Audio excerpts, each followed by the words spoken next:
এই শীতে ভাপা পিঠা তো খেয়েছেন। ঝাল ভাপা পিঠা কি কখনো খেয়েছেন? তো চলুন আমি আজকে ৩ ধরনের ভাপা পিঠা বানিয়ে দেখাবো। আসসালামু আলাইকুম, সবাই কেমন আছেন? আশা করি সবাই ভালো আছেন। ভাপা পিঠা বানানোর জন্য আমি চাউলের গুঁড়া নিয়ে নিয়েছি। স্বাদ অনুযায়ী লবণ দিয়ে আমি মিশিয়ে নিয়েছি। একটু একটু করে পানি দিচ্ছি আর ভালোভাবে মিশিয়ে নিচ্ছি। পানিটা কিন্তু বেশি দেওয়া যাবে না, নাহলে নরম হয়ে যাবে। তো এখন একটি জালির সাহায্যে আমি যে চাউলের গুঁড়াটা পানি দিয়ে মেখে রেখেছিলাম সেটাই আমি এখন অল্প করে জালিতে দিয়ে চেপে চেপে আমি এভাবে দানা বের করে নিব। তো দেখতে পাচ্ছেন কতটা সুন্দর হয়েছে। প্রথমেই কিন্তু গুড়ের ভাপা পিঠাটা আমি বানাবো। গুড়ার যে দানাটা আমি বের করে রেখেছিলাম সেটা আমি দিয়ে নিচ্ছি কিছুটা গুড় ছড়িয়ে নিয়ে আবারও গুঁড়া দিয়ে দিচ্ছি। সমান করে নিয়ে আমি আবারও দিয়ে দিচ্ছি গুড়। তো এই পিঠাটা কিন্তু ২ লেয়ারের হবে। আবারও উপর দিয়ে চাউলের গুঁড়া দিয়ে নিচ্ছি। তো দেখেন আমি হাত দিয়ে এভাবে চেপে চেপে দিচ্ছি যেন খুলে না পড়ে যায়। দেখতেই পারতেছেন কতটা সুন্দর হয়েছে। হালকা করে চেপে দিবেন, বেশি জোরে চাপলে কিন্তু ভিতরে সিদ্ধ হবে না। তো এভাবে করে আমি আগেরবারও বানিয়ে নিয়েছিলাম। এই পিঠাগুলো আমি ভাপ দিয়ে নিয়েছি। আটা একটু নরম করে মেখে নিয়ে আমি চারপাশে দিয়ে নিয়েছি যেন ভাপটা না বেরিয়ে যায়।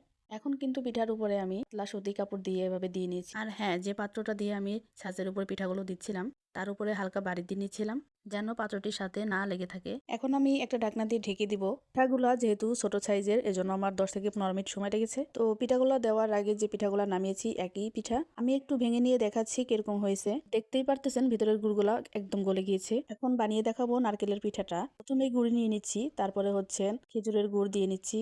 হাত দিয়ে সুন্দরভাবে চারিদিকে ছড়িয়ে দিব। আমি কিন্তু গুড়টা একটু বেশি দিচ্ছি, আপনারা আপনাদের মন মতো দিয়ে নেবেন। গুড়টা ভালোভাবে দেওয়া হয়ে গেলে চালের গুঁড়া আবার দিয়ে নিচ্ছি উপরে। এখন আমি আলতোভাবে উপর থেকে সমান করে নেব। তারপরে দিয়ে দিচ্ছি নারকেল। চারপাশে নারকেলটা ছড়ানো হয়ে গেলে দিয়ে দিব বাদাম। বাদাম কুচিটা চারপাশে দেওয়া হয়ে গেলে দিয়ে নিব এখন কিশমিশ। আমি কিন্তু আমার মন মতো সাজাচ্ছি, আপনারা আপনাদের মন মতো সাজাবেন। তো দেখেন কত সুন্দর হয়েছে সাজানোটা। নারকেলের যে পিঠাটা আমি সাজিয়ে রেখেছিলাম তো সেটাই আমি এক এক করে দিয়ে দিব। বেশি চাপাচাপি করা যাবে না, তাহলে ভেঙে যাবে। এই দেখেন আমার পিঠাগুলো হয়ে গেছে, আমি উঠিয়ে নিয়েছি। এখন মরিচ আর পেঁয়াজ আমি ঝুরি করে কেটে নিয়েছি, একটু লবণ দিয়ে মেখে নিয়েছি। এখন বানাবো সেই ঝাল পিঠাটা। তো ২ লেয়ারের যে গুড়ের পিঠাটা আমি বানিয়েছিলাম ঠিক একইভাবে আমি ঝাল পিঠাটাও আমি রেডি করে নেব। এখানে শুধু গুড়টা না দিয়ে আমি মরিচ পেঁয়াজ যেটা মেখে রেখেছিলাম সেটা দিব। তো গুড়ের পিঠাটাই যেরকম ২ লেয়ারের গুড় দিলে ভালো লাগে, তো এই পিঠাটাও সেম মরিচ পেঁয়াজ কুচিটা ২ লেয়ারের দিলেও ভালো লাগবে, তাই আমি ২ লেয়ারে দিয়ে নিয়েছি।